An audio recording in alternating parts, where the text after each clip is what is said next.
So let me open our conversation today with an anecdote about James Madison. In 1873, Madison acknowledged to a correspondent that the Constitutional Convention of 1787 had been too hasty in its treatment of the method for electing the president, and as a result had adopted a faulty procedure. Faulty was Madison's own word. This issue of how to elect the president, Madison wrote, whoops, what did I do? Well, we'll get to that later.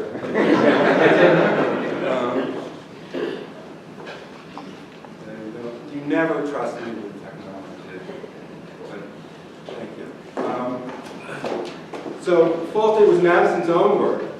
This issue, how to elect the president, Madison wrote, quote, took place in the latter stage of the session, that is the Constitutional Convention, and was not exempt from a degree of the hurrying influence produced by fatigue and impatience in all such bodies, unquote.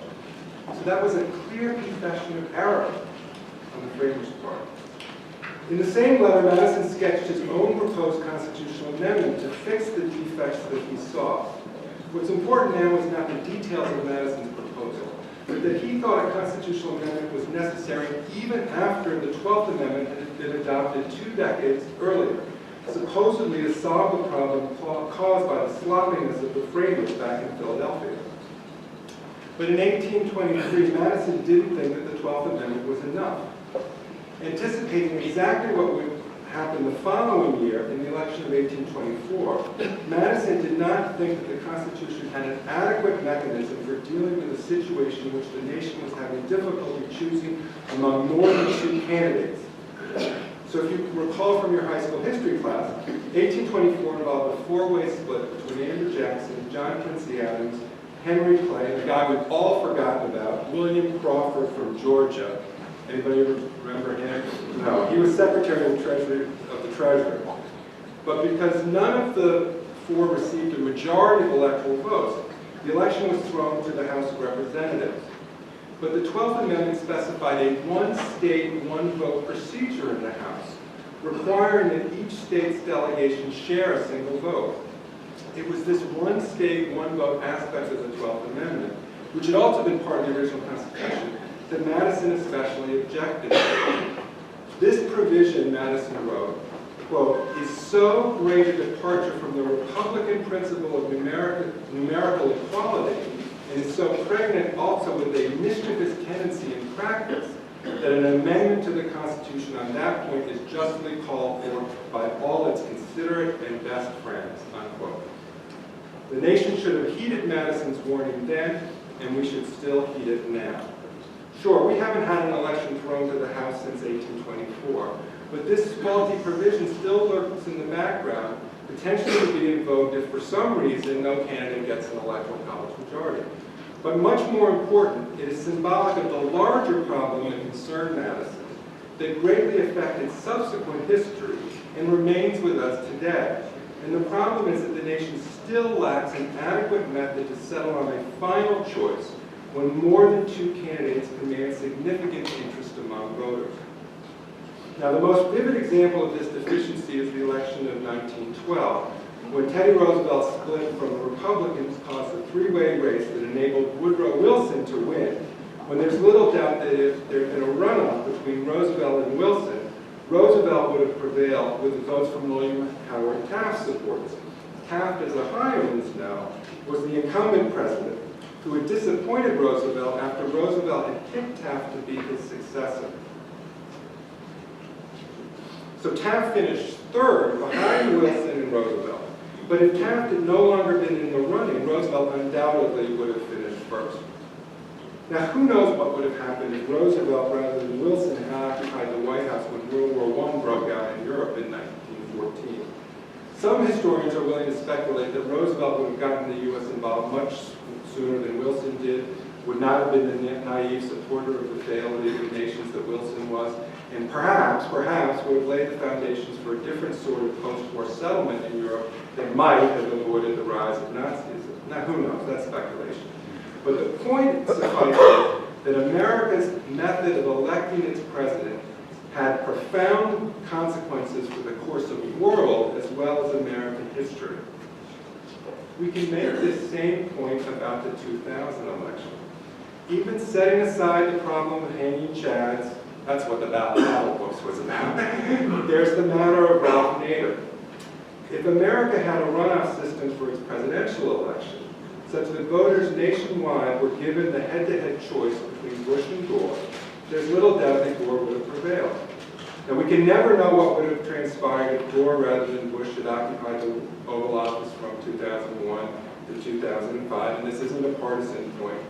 But we can be confident that history would have unfolded at least somewhat differently than it did. Thus, as at the outset of the 20th century, so too at the start of the 21st. America's method of presidential elections has potentially momentous consequences for the entire flow of world events.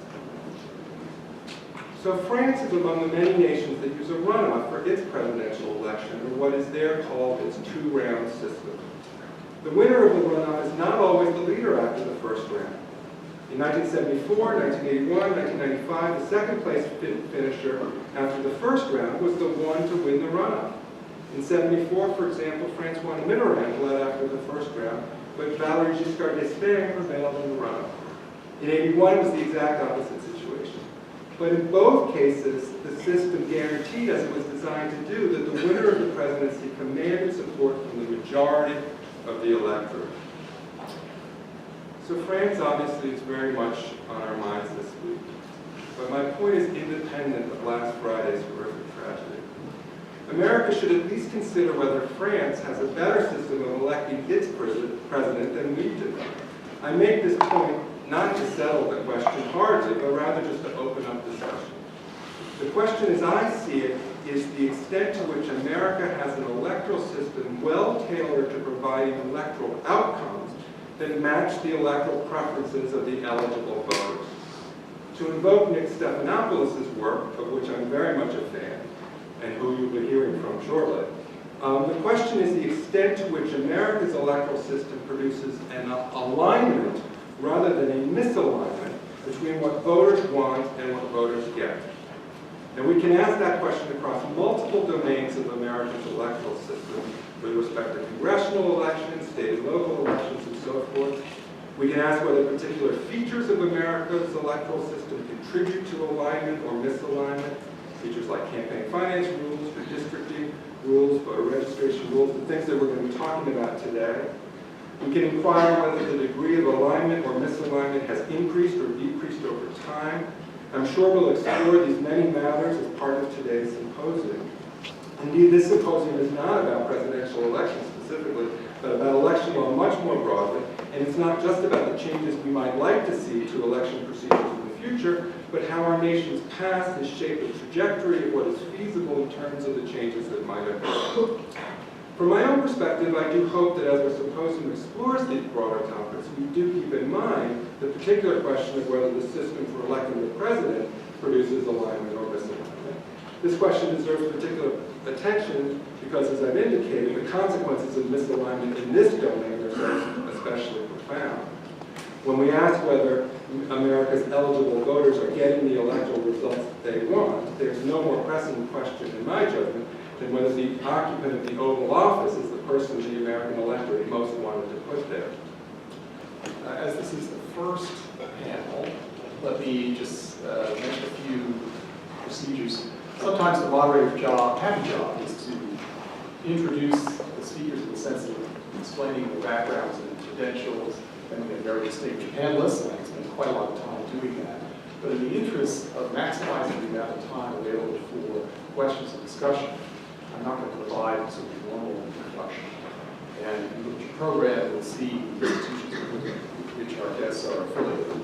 There's also a gentleman over there who has some 5-minute warnings and so on. Is that correct? Right. So if, in terms of the amount of time you take, if you run over a few speakers, this gentleman was very friendly and signal.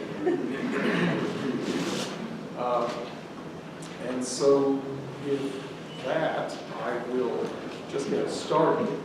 The first panel is on the history and future of redistricting and gerrymanders, which is one part of this complicated puzzle that Ned has sketched out.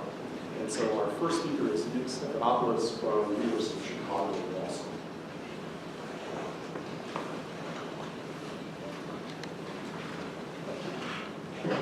Thank you very much. Good morning, everybody. It's a real pleasure to be here today.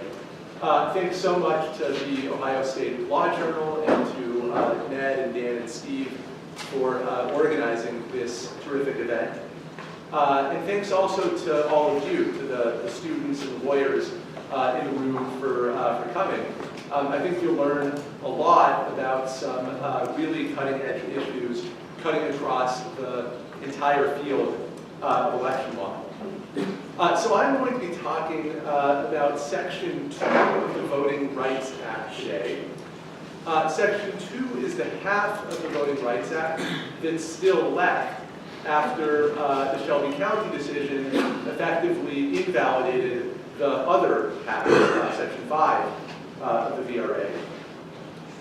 Section 2 is a provision that applies nationwide, and I'm interested today in the part of Section 2 that makes it a violation if minority members have less of an opportunity than other voters to elect the representatives of their choice. Yeah, there's a nice little cover slide. The presentation is a race, place, and power. So as all election lawyers know, and as Dan Takagi has recently written about, the Supreme Court interpreted Section 2 of the Voting Rights Act in a landmark 1986 case of Thornburg v. Jingles. And in Jingles, the court set up a framework for determining when Section 2 has been violated that remains with us to this day. Under this framework, the main goal is descriptive representation for minority groups. The court told us this in Jingles. It said that the essence of a Section 2 claim is that minority voters are less able than other voters to elect their preferred representatives. And Jingles also set up 3 crucial preconditions or prongs that plaintiffs have to satisfy to win relief. These are, number 1, the geographic compactness of the minority group. Number 2, the political cohesion of the minority group. And number 3, block voting by the white majority for candidates not preferred by the minority group. And plaintiffs don't automatically win if they establish these 3 prongs, but they usually do. And a key point for present purposes is that both Jingles' goal of descriptive representation and all 3 of its prongs can be quantified. They can all be measured. However, they have not been measured, at least not in any systematic way to this point. So the goal of this project is to start the quantification of the Jingles framework. And I carry out my analysis for state houses, not for Congress, because state houses are so much more numerous than the single federal legislative body. I analyzed the whole period from 1972 to the present. So that's the entire redistricting era after the one-person, one-vote cases of the 1960s.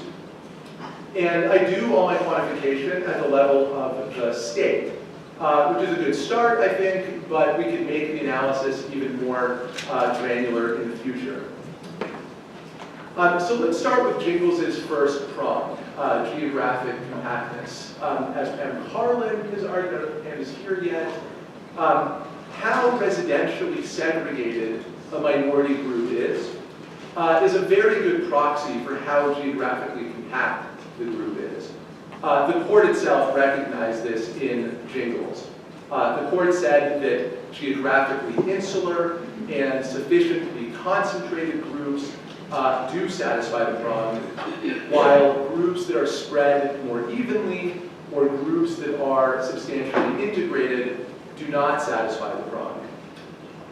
So I measure compactness or segregation here using what's called the spatial index of dissimilarity, This refers to the share of minority members who would have to switch census tracts in order to get us a perfectly uniform racial distribution across the whole state.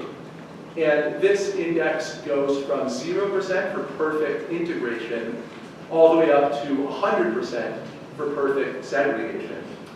And the reason I call it a spatial rather than an aspatial metric is that the number is adjusted downward when you have adjacent census tracts that are different in their racial makeup, because then there's more of an opportunity for racial interaction from one tract to another. So what have the trends been in racial segregation over time? Well, here you see the spatial dissimilarity index from 1970 to 2010 for African Americans in the South, African Americans in the non-South, and for Hispanics nationwide. And just a note that by South here, I mean the deep South. So states that used to be covered by the other half of the Voting Rights Act and that have substantial black populations.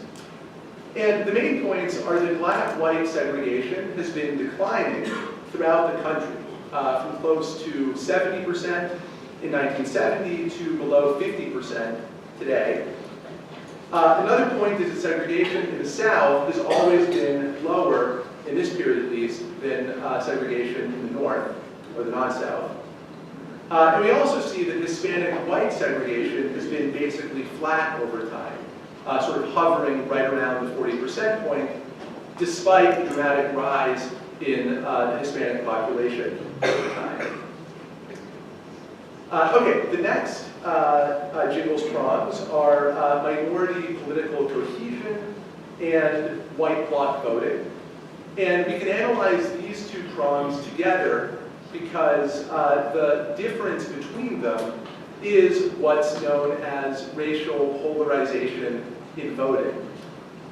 So I calculate polarization in presidential elections from 1972 to 2012. And by polarization here, I mean the difference between the share of white voters voting for the Democratic presidential candidate and the shares of black or Hispanic voters voting for the Democratic candidate.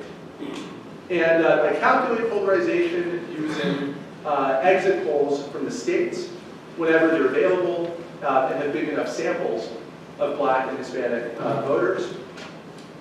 When these polls are not available or the minority samples are small, I use a new technique called multi-level regression, vote post-stratification, to get state-level estimates from national exit polls. Okay, so here's what the trends in polarization look like over time.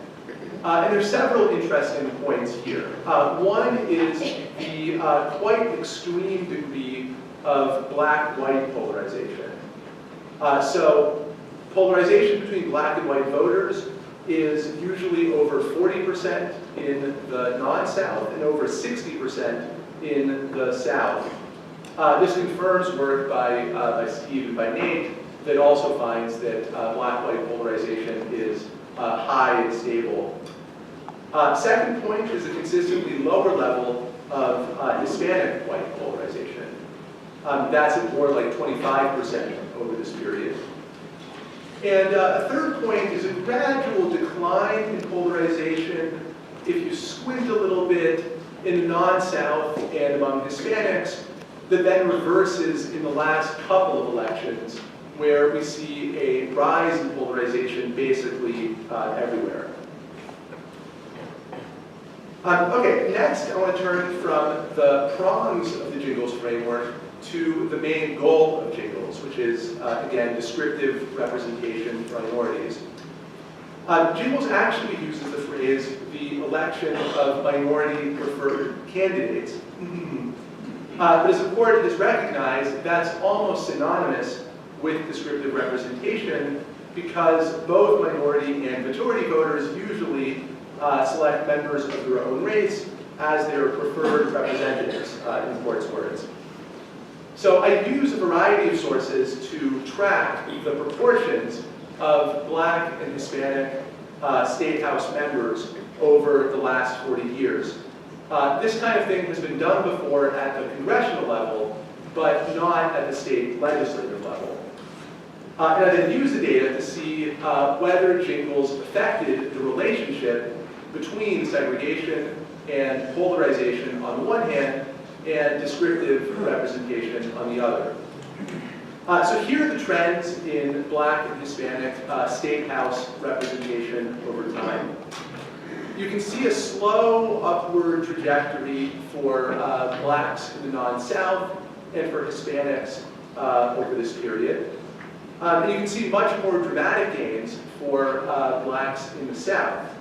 So there we go from about 3% of State House seats in 1970 to about 20% of the seats today. Although it's worth recalling that this region is about 25% African American, so Blacks still have not attained proportional representation. It's also notable that Hispanic representation is so low, only about 5% today in the average state, even though the country is now about 15% Hispanic. Next, I wanted to see how jingles may have changed the relationships between all the variables that I've been talking about so far. So I created models for both Black and Hispanic voters, where descriptive representation was the dependent variable, and then segregation and polarization of the minority group were the key independent variables.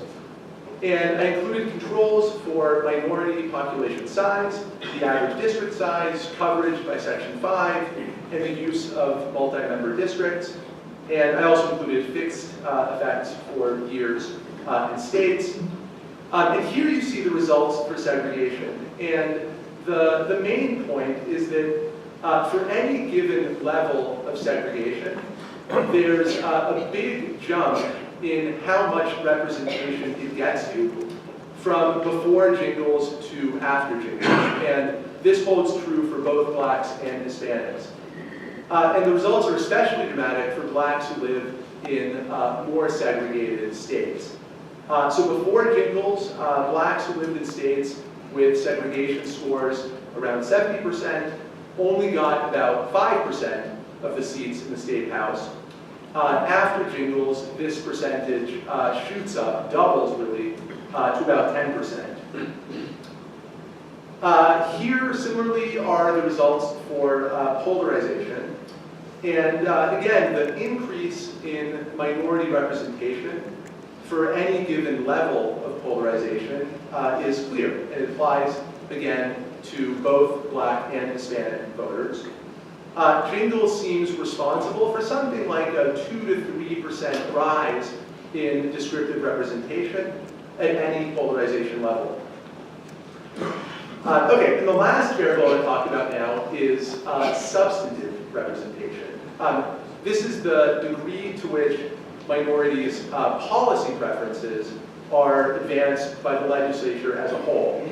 As the court put it in jingles, this is the responsiveness on the part of elected officials to the particularized needs of the members of the minority group.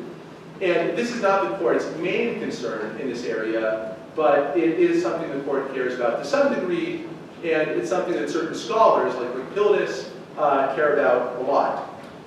So unfortunately, there's no systematic data on legislators' votes on issues of particular concern to minorities. So instead, I estimate substantive representation using these ideology scores that Nolan McCarty and Boris Shore have recently calculated for state legislators from 1992 to 2012. And the idea here is that the more liberal the median legislator's ideology, the better the substantive representation for minority voters, since they're generally more liberal than are white voters. And here the main issue in the literature is whether there might be a trade-off between descriptive and substantive representation. So in other words, whether when you pack more minority voters into majority-minority districts where they can elect their preferred candidates. By doing so, do you end up getting a lot more hostile candidates elected in other districts, and thereby pushing the whole legislature in a conservative direction? Before I get to the trade-off, quickly, here's what the ideology of the median state house member has looked like over the last 20 years, both in the South and in the non-South.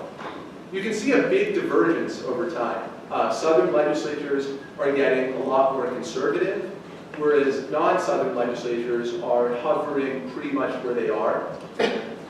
You also see all the legislatures, or especially the non-Southern ones actually, getting more liberal when Democrats have good election years, like 2006 and 2008, and you see a big conservative shift everywhere after a good Republican year, like 2010. Okay, and as the trade-off between descriptive and substantive representation, I have another model here where substantive representation is the dependent variable, and descriptive representation interacted with party control over redistricting is the key independent variable. And there's some fixed effects here as well. So the middle line in this chart shows you the relationship between the median of the legislature and minority seat share when neither party has unified or full control over redistricting. And the key point is that this middle line has an upward slope. So this shows us that there is, in fact, a trade-off between descriptive and substantive representation. As minorities control more legislative seats, the legislature becomes more conservative. And this trade-off gets even worse when Republicans are the ones who are in charge of redistricting. That's why the slope of the green line is even steeper than the slope of the middle line. However, the trade-off essentially disappears when Democrats are in charge of redistricting. That's the red line below, and then the slope is almost completely flat, and it also jumps downward by a pretty substantial margin. Okay, so where does that leave us? Let me just mention a couple of optimistic and a couple of more pessimistic takeaways. So the first positive point is that Jingles seems to have been very effective at increasing descriptive representation, and in doing so through its own designated mechanism, so through the Jingles prongs. For any given level of segregation or polarization, blacks and Hispanics now elect substantially more minority legislators than they did before Jingles. Second positive point is that the trade-off between descriptive and substantive representation does not seem to be inevitable. As I just showed you, this trade-off is completely eliminated when Democrats are responsible for redistricting. On the negative side, the trends over time don't look good at all for two of the variables that I covered. So racial polarization in voting is high and stable and maybe even getting worse. And substantive representation for minority groups is also clearly not improving and maybe getting worse. And the second pessimistic point is that the trade-off between descriptive and substantive representation does indeed apply much of the time, whenever anyone other than Democrats is responsible for redistricting.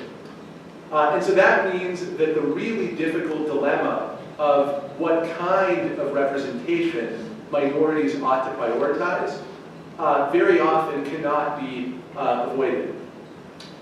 So that's all I have, and I look forward to hearing your thoughts and questions later. Thank you.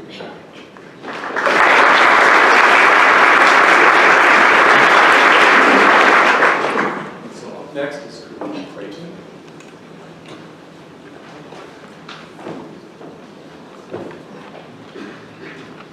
Good morning, everyone.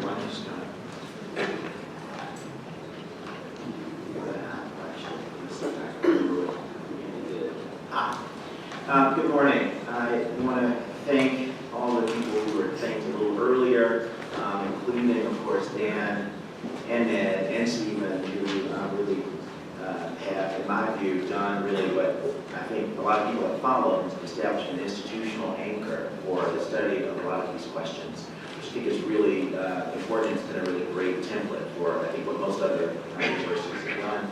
And of course, to Mandy and Andrew, I still want to call you Amanda. So, the two people who have really shown a great level of professionalism, enthusiasm. It's been really a joy to say yes to come here. I'm going to do something that's a little unconventional in part because this semester I'm not actually teaching. I'll be back at university in the spring, so I'm not going to do what I would typically do, which is to show you a PowerPoint with maps, and I also won't talk about Bush versus Gore. I'm sure that people will during the course of the day. What I do want to do today is actually follow on some of the comments that have preceded us by talking about some of the ways in which I think a reform, and in fact, I knew I was coming to Ohio, so it was an appropriate thing to talk about. A particular reform has, at one point, really created an opportunity for change and improvement in the way that districts are drawn, but also has I think, encouraged us to think, again, about the sort of 2.0 version of the reform. I'm talking in this case about the idea of a commission drawing districts.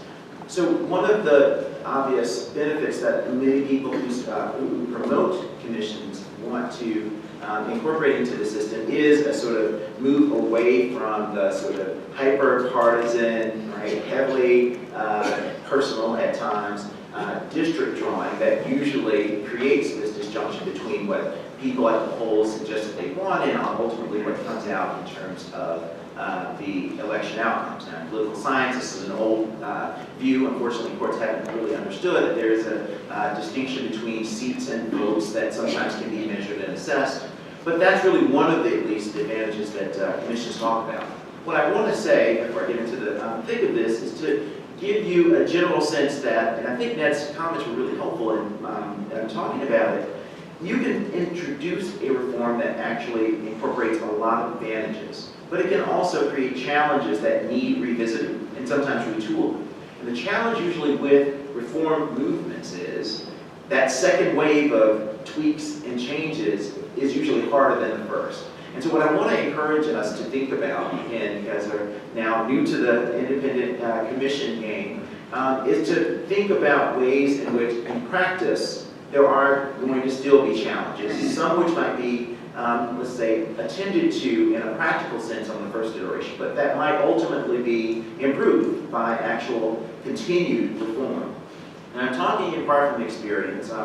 In this semester and most of my other life, I do a great deal of consulting and a lot of work with groups, political and otherwise, who have a great deal of interaction with commissions. And I really want to draw on that experience, as well as the academic writing that I've done, to talk about some of the challenges that I've observed. And I'll try to do it within 10 minutes.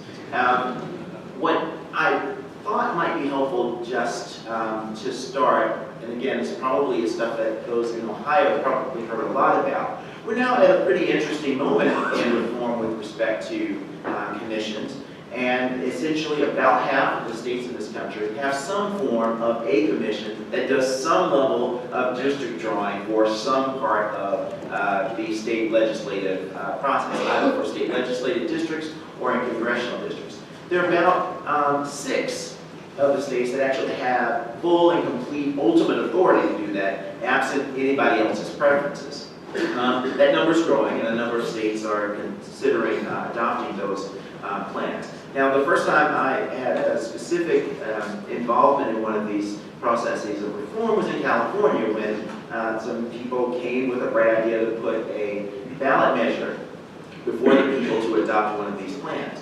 And I'm going to talk about my experience in part, hopefully also giving you a sense of some of the challenges of these reforms. And I want to do it in 3 different sections, and I'll, again, keep it brief. But they really do relate to some of the sort of strong claims for what commissions do or can do. And the first one really is that commissions obviously will, in their best form, take away from sort of hyper-partisan, totally, deathmatch kinds of politics when drawing districts.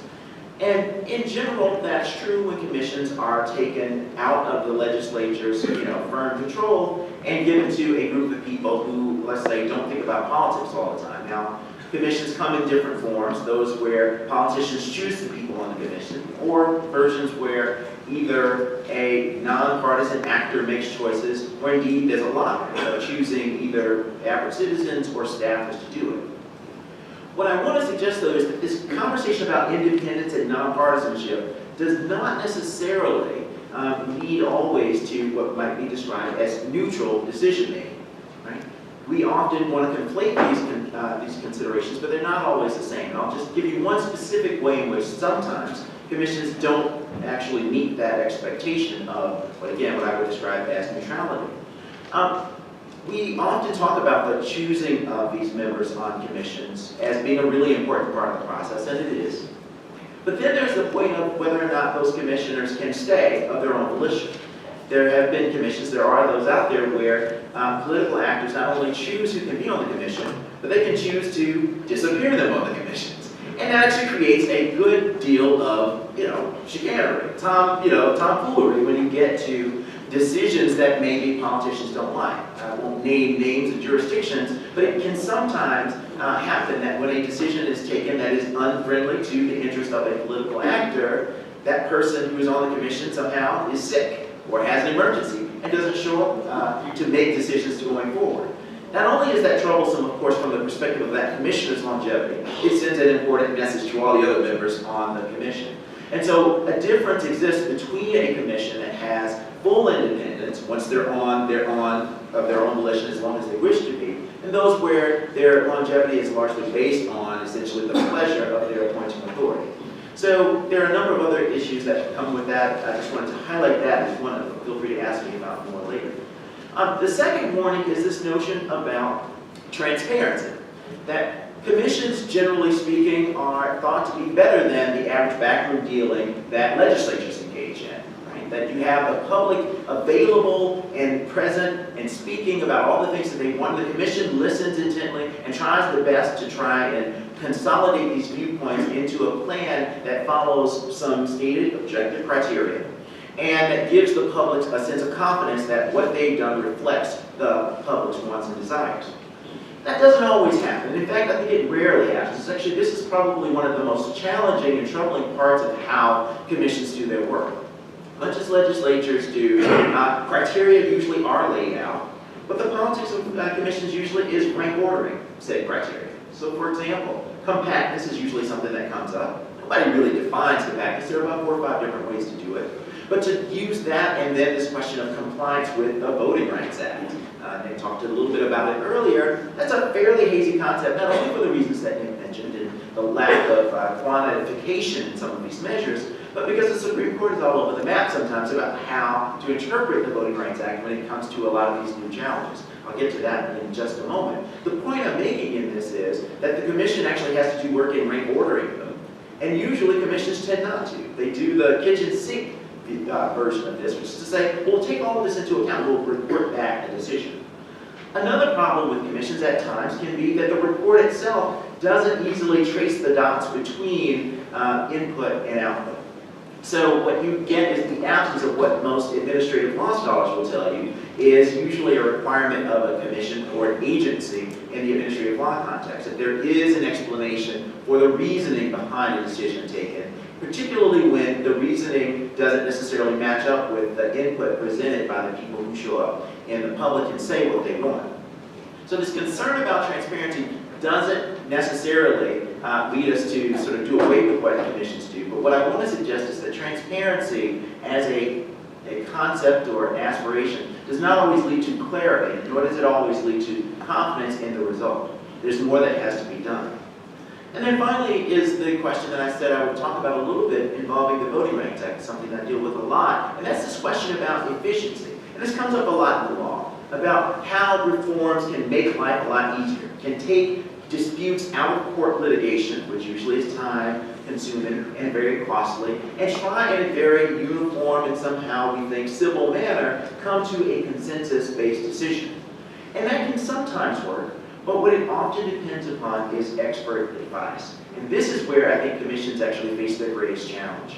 Where commissions, particularly those that are based on average citizens being members, great idea in conception, but when average citizens are asked to make a very difficult application of a complex set of law to, right, a very complicated and sometimes conflicting array of facts presented by the public, having experts is really crucial. Now, this is not a full employment claim for people like me in the consulting world, but it is to say that experts that are brought in have to be able to make these judgment calls. Because a lot of the law is great when we talk about how complex, racially diverse states have to come up with decisions in a very isolated manner to either make trade-offs between substantive and descriptive representation, depending on how you define that, or political decisions about how you will deal with incumbents as opposed to people who are new.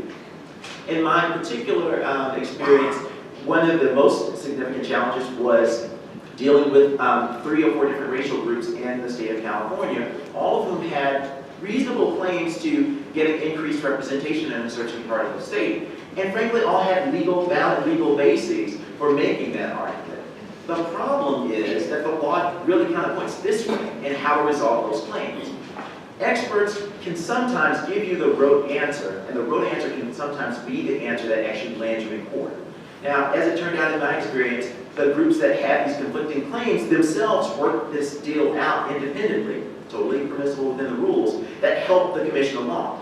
What we found, though, was that the experts had to be brought along to get basically sign on to this deal. It wasn't something that was obvious from the sort of textbook understanding of how the law works, but it was something that was permitted. And that's the space where I think sometimes experts, when they do their job well, can assist commissions. So I want to say all those things, to me, lead to this observation that you can't just sort of assume that a commission in and of itself will solve all of these problems. There will likely be 2 or 3 versions of reforms tweaking and changing certain versions of this, or in the short term, offering practical solutions to the way these commissions work in order to achieve results that I think everybody would aspire these reforms to lead to. So I will stop there. I'm delighted to answer any questions afterwards, but I thank you for your time and diligence.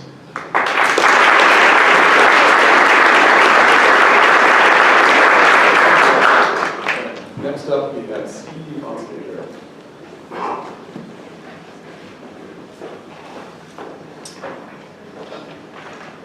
This is a talk on compactness, so it's getting narrower and narrower.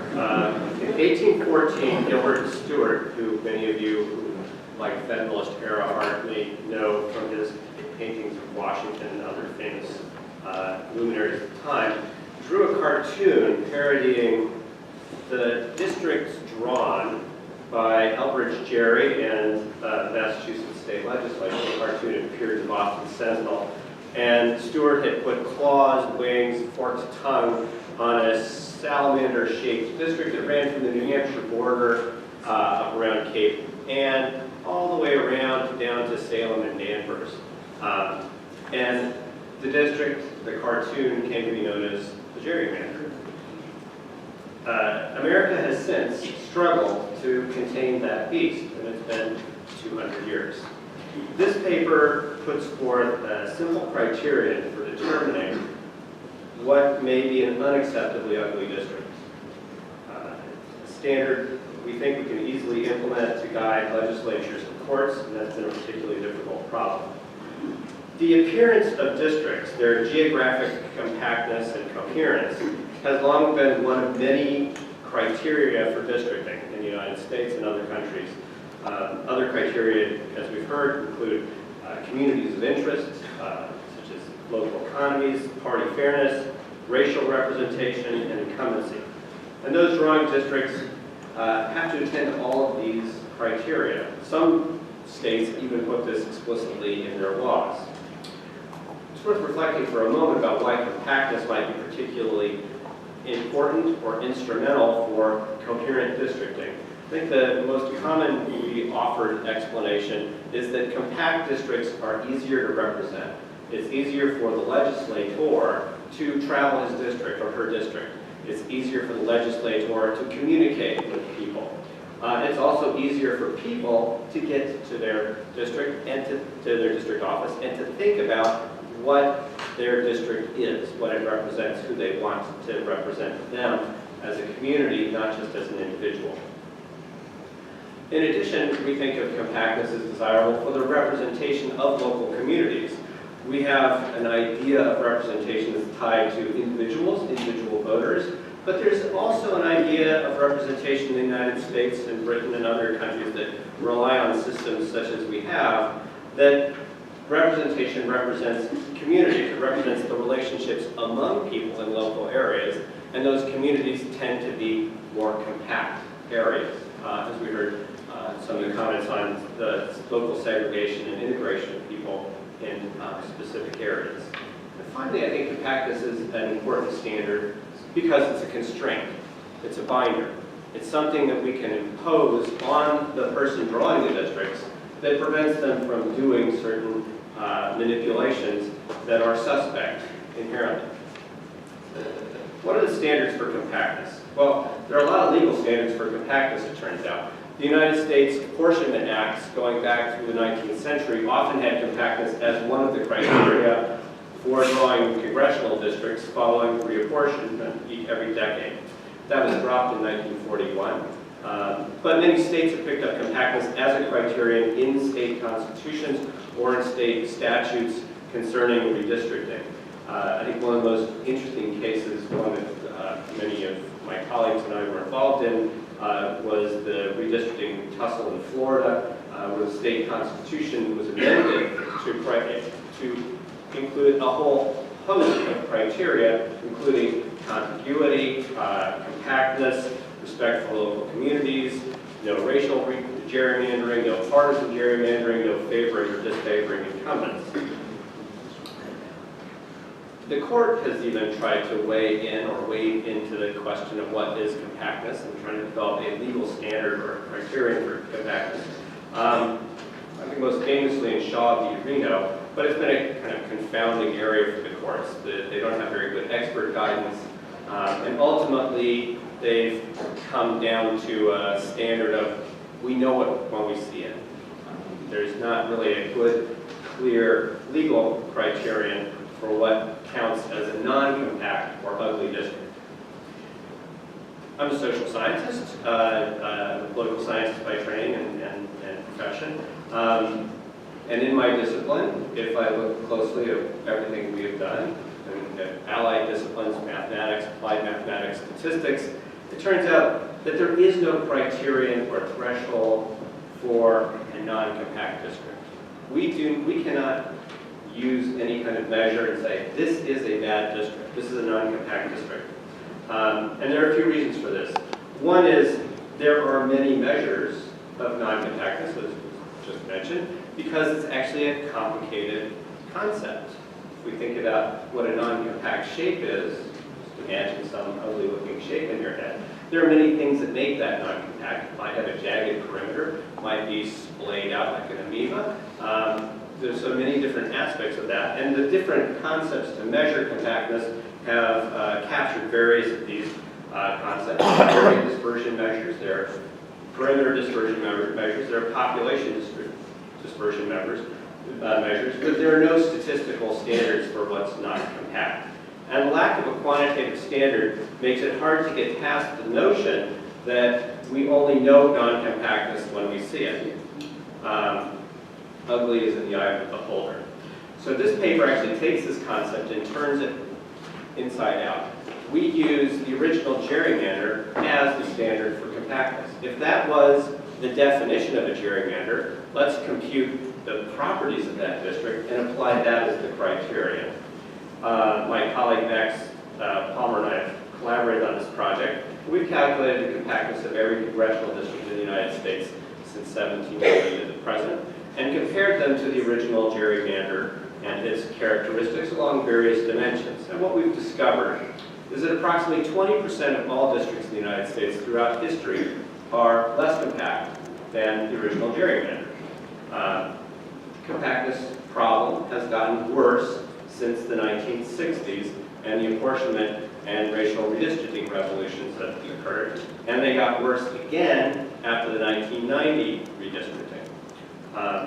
Why? The paper only offers a few speculations. It's probably tied to the insistence of equal population districting and to stronger criteria for racial districting. But there are a few other interesting correlates, and it's really the beginning of the inquiry after setting forth the standard. I think the most interesting correlate is the more democratic the district, the less compact it's going to be. And you can contemplate why that is and open that up for discussion. What the paper seeks to do, though, is put forward a very simple notion of what we would find an unacceptable district, which is the district we've all parodied for 200 years as a gerrymander. And this only opens up, we think, the question for what is the role of compactness in understanding districting. We view it as a red flag, a standard through which legislatures and courts can start their inquiry and ask what should be done once you, or what level of scrutiny should be applied once you've observed something as ugly as Elbridge Gerry's original district.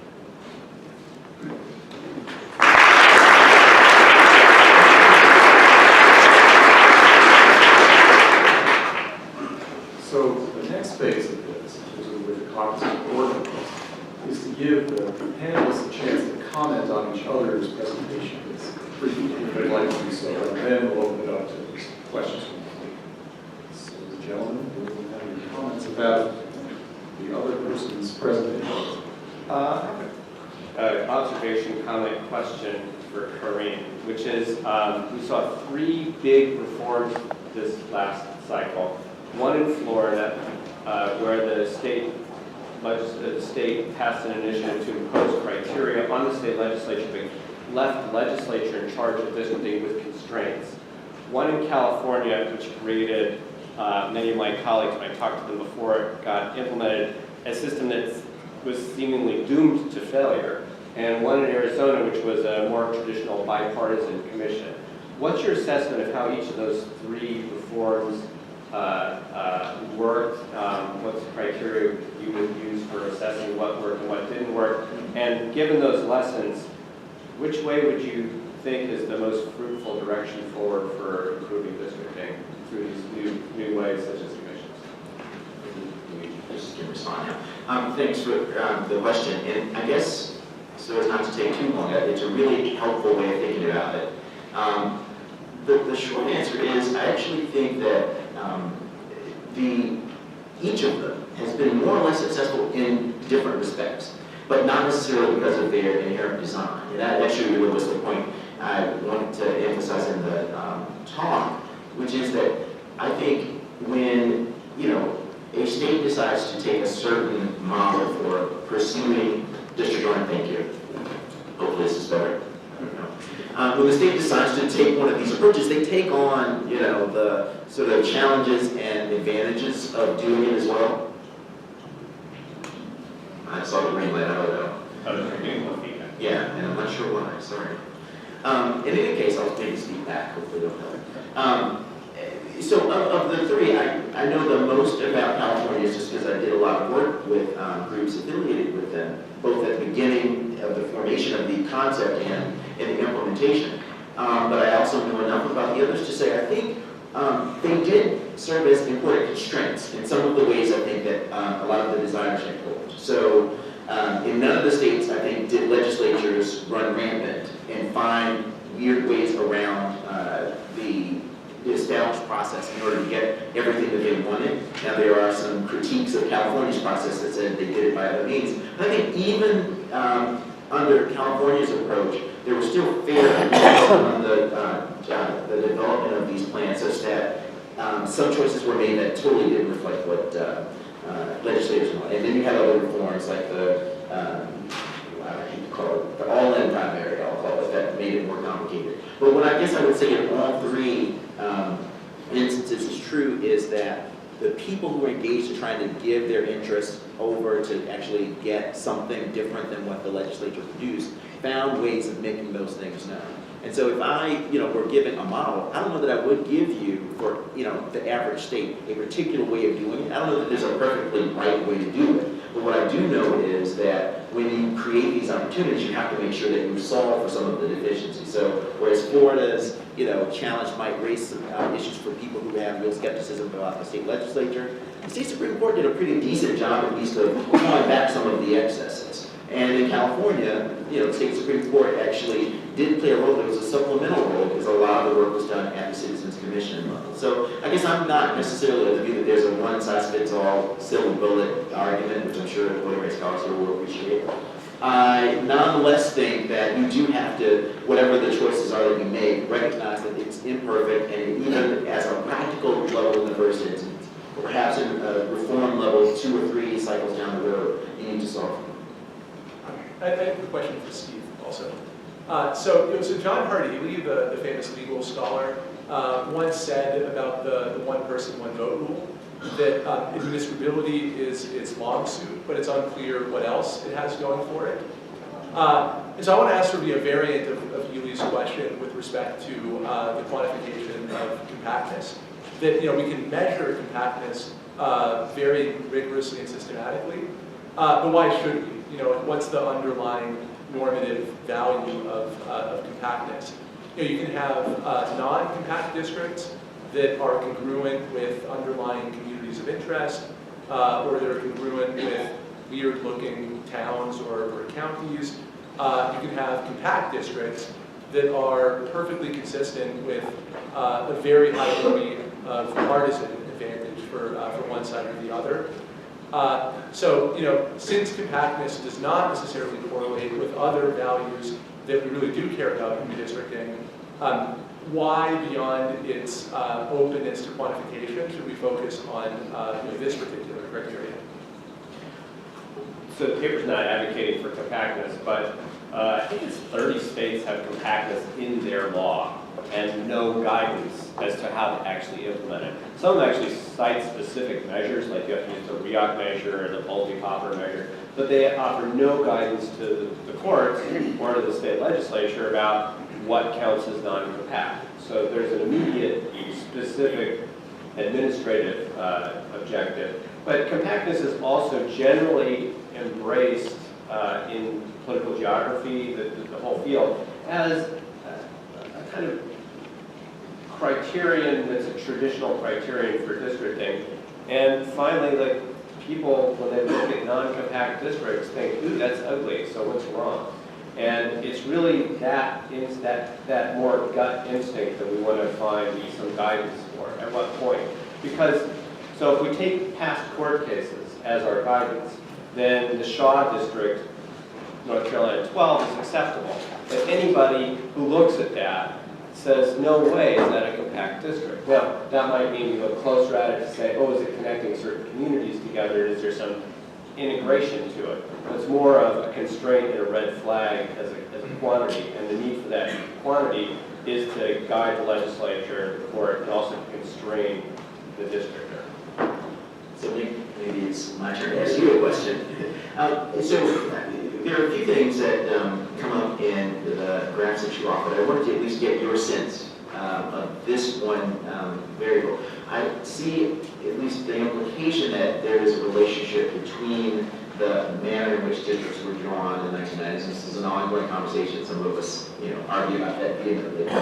And the changing ideology of the median legislator in a lot of these states.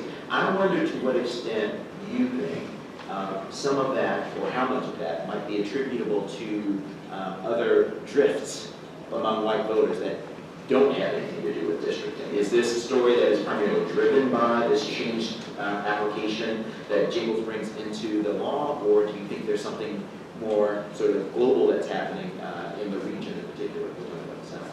Yes, I think so I guess the question is, to put it more bluntly, is Jingles responsible for the conservative shift in certain state legislatures in the 90s? Or is it the general republicanization of those states, unrelated to Jingles? I think the general Republican drift is substantially more important than Jingles or the Voting Rights Act. And I think if you tried to separate out the two, you would find that the creation of new Voting Rights Act districts costs the Democrats a few seats in these state legislatures, but the general trend toward voting for more Republicans results in a much larger loss of seats for Democrats. In the models I showed, I was controlling for the Democratic share of the statewide vote. So even assuming that the Democrats are getting the same proportion of the vote in a state, so there's no pro-Republican shift, there's still the trade-off that I showed between descriptive and substantive representation. But that trade-off is not enormous. You know, like the slope is upward, but if you go from 5% minority seats to 25% minority seats, which is a much bigger shift than any state went through in the 1990s, you're still only talking about a relatively small shift in the median of the legislature. So I think the point is there is a trade-off, but it's not an enormous trade-off. And as I said, the trade-off can be completely mitigated depending on which party is in control of the district. Okay, so we have 15 minutes for questions and comments from the floor. And so please go ahead. Yes, sir. So Steve, So Nate. why would we use the original gerrymander as a standard for anything, given that it is malapportioned and it is a multi-member district, and they actually do string towns together.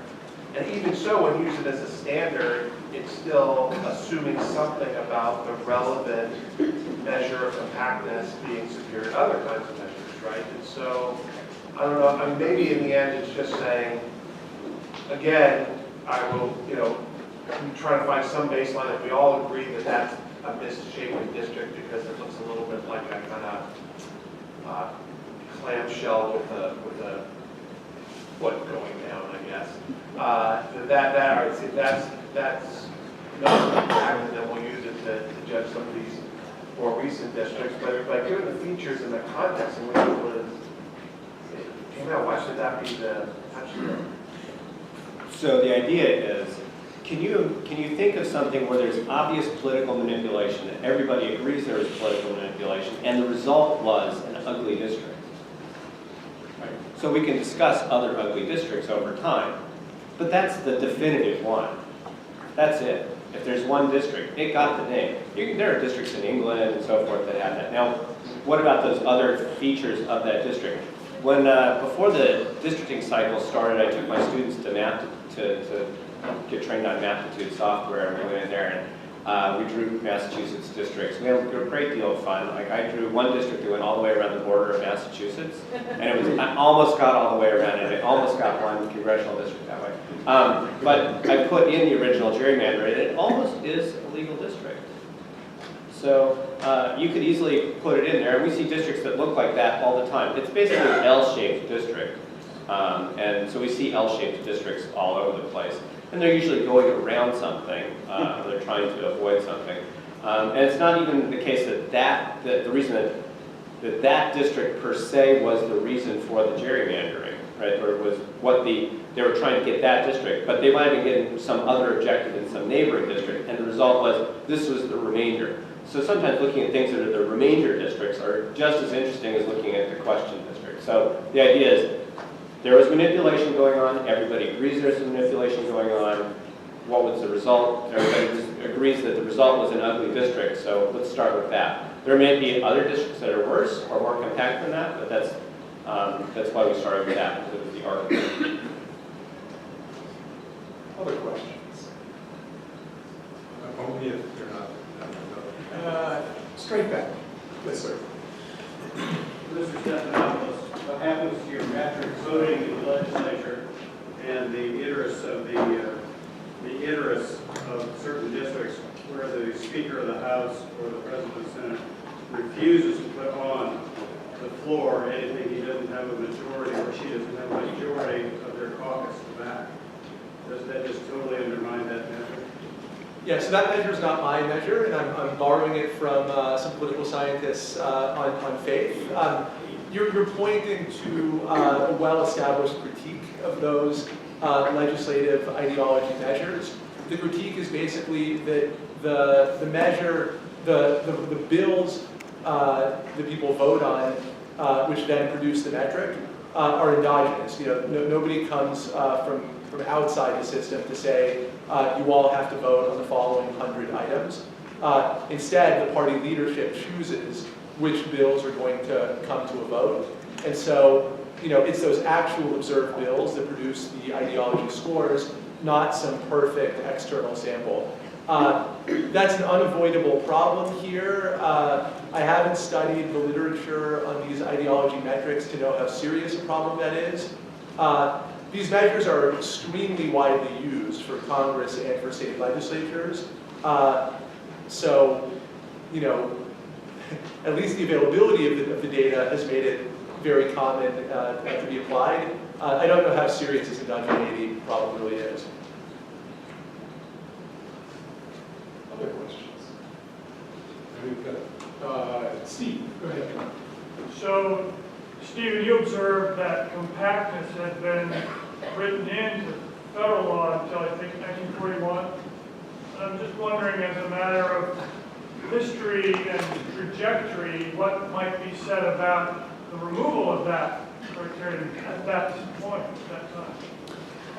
I looked into that. I couldn't find any. There wasn't no debate that I found. It wasn't clear. The interesting historical controversy was the census of 1920, and Congress failed to pass an Apportionment Act in 1921. Didn't pass it until 1927, and the reason for that was the first census that showed the majority of the population lived in cities and not in rural areas. And Congress didn't want to accept the census and what it implied. So it could have, the change in the 1941 provisions probably was part of a general trend in Congress from 1920 on to about 1971 in grappling with the changing demography of the country and what criteria ought to be applied and sort of increase the confusion about that. Other questions or comments? Oh, Nick. So I actually have one for each of you, but I don't want to take up that much time if other people have questions, so interrupt me. But starting with Steve, you mentioned manipulation as the problem that was agreed about. That's why we think that salamander, gerrymander is the archetypal example. Is there any way to measure manipulation directly as distinct from compactness? Is there any way to measure manipulation geographically more directly, or would the measurement of manipulation be a non-spatial, non-geographical measure? So there are two aspects to this. One is before the districts are drawn, and there's after the districts are drawn. So your question is really after the districts are drawn, what's the meaning or the interpretation of compactness? And it's just circumstantial, just like the evidence that Nick was citing about the racial polarization is cited as part of the evidence, circumstantial evidence for intentional gerrymandering, racial gerrymandering, right? So it's just circumstantial. Intentionality, you need emails or something, right? And that does show up, right? That's what happened in Florida. Before the districts, however, if there's a clear standard as to what's unacceptable, then that's a constraint, right? So the need for a clear standard has those two purposes. One is circumstantial evidence of manipulation, and the other is constraint. Go ahead. Okay, so Kareem, my question for you is, I take your point about the need for second order reform and the tweaking and so forth, but one of the things that we've noticed in the area of redistricting is reform is difficult. I mean, we may be in a wave of reform, but there is a kind of stickiness to this. You get your chance, and then maybe 3 decades later you have another chance or whatever. Is there any built-in mechanism that you could put into, whichever type of reform it is, the California, the Florida, the Arizona, is there any built-in procedure to try to manage at the outset the problem that you're identifying so that you can kind of take it into account? Sure, and again, this has been 15 or 20 minutes, so we've gone into a little bit more about this, but I'm happy to engage on that very topic, because I think as a practical matter, even in the absence of any formal 2.0 or 3.0 version of reform, institutions can learn. And a lot of what I described were the kinds of problems that, practically speaking, the decision-making body could have, in some cases did, take upon itself to change in terms of its own procedures. So for example, the person you decide to bring on as your expert, right? I mean, that's a choice that usually is just up to the members to decide on.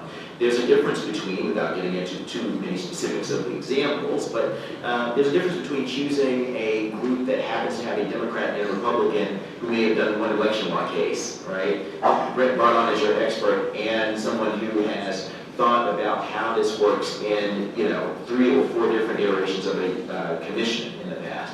That's the kind of thing that actually makes all the difference. There also are steps where commissions, California's did this, to essentially write a report about things that went right and things that didn't, and how to improve going forward. And so that can also be a basis of a means of learning for the next group.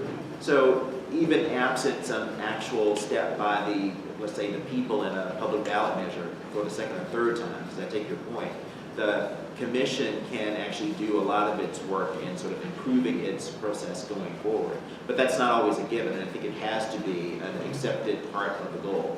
The good news, so as not to sound too pessimistic, is that most people who are on these commissions recognize that they're in a tenuous spot because they're starting. They all want to succeed.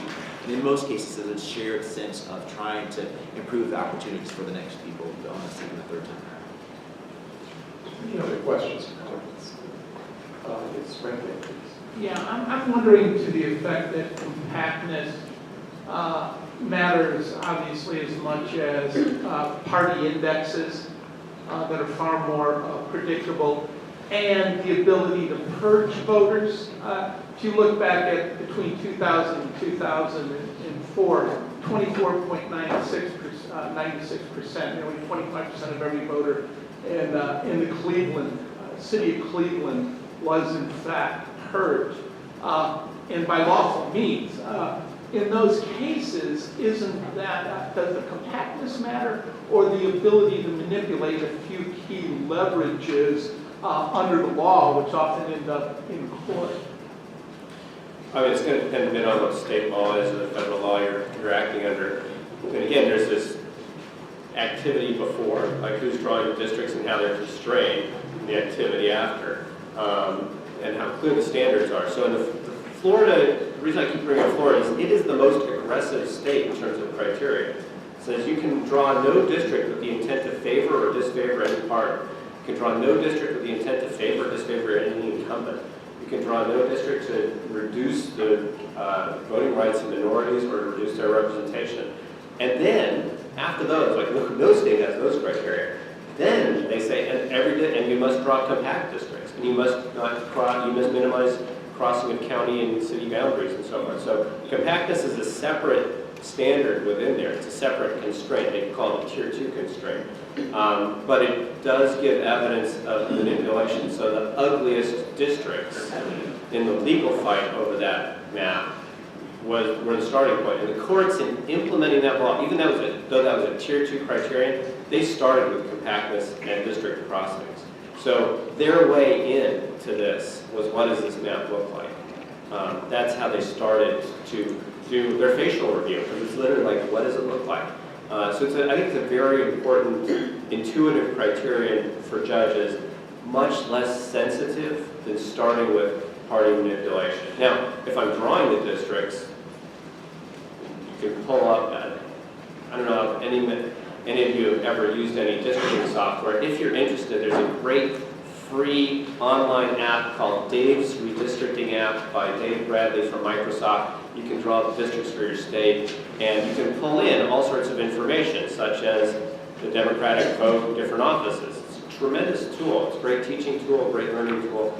But yeah, a districtor might start with just the racial data, or just the party data, or compactness as well. There's a kind of, and you can make these districts sprawl as much as you want, or be as compact as you want. The key thing in the states, though, is to the extent that there is a clear constraint on the districtor as to how compact it will be, that constrains where they can grab a population that they want elsewhere in the state in order to make a black district or in order to make a Democratic district. And that becomes the important function of compactness. I think we probably have time for one more question. Straight back there. Yes, Joe with the glasses. Only the panel has an opinion on whether the increase in minority districts, as determined by the Supreme Court, has had the intended or unintended effect of weakening the issues that matter to the minority community. That the concentration of minority districts has had perhaps the unintended effect of producing policies substantively over the past 35 years that have really weakened the needs and concerns of minority communities, and whether perhaps establishing minority districts has become a strategy, a legal strategy in a way, to marginalize the concerns and needs of minority communities in a political sense. But if the panel has any views on that issue. So there is academic research on exactly this question that takes questions that are of particular concern to the minority community, specific issues. And the question is, do they ever show up in the legislative agenda if the minority community is represented by white Democrats or by black Democrats? And it turns out if you're represented by black Democrats, you're more likely, the minority issues are much more likely to be presented. Now, whether they get passed is another matter. The other important aspect of this is the distribution of public funds. Black areas and Hispanic areas are more likely to get more money than black areas within a district. So if it's represented by a Democrat, more likely to get more money if it's a black Democrat, less like relative to a white Democrat. Not clear what the right level of money is, given needs of local communities and so forth, but there is a definite difference between how much money minority areas get within districts if they're represented by a minority or represented by a white.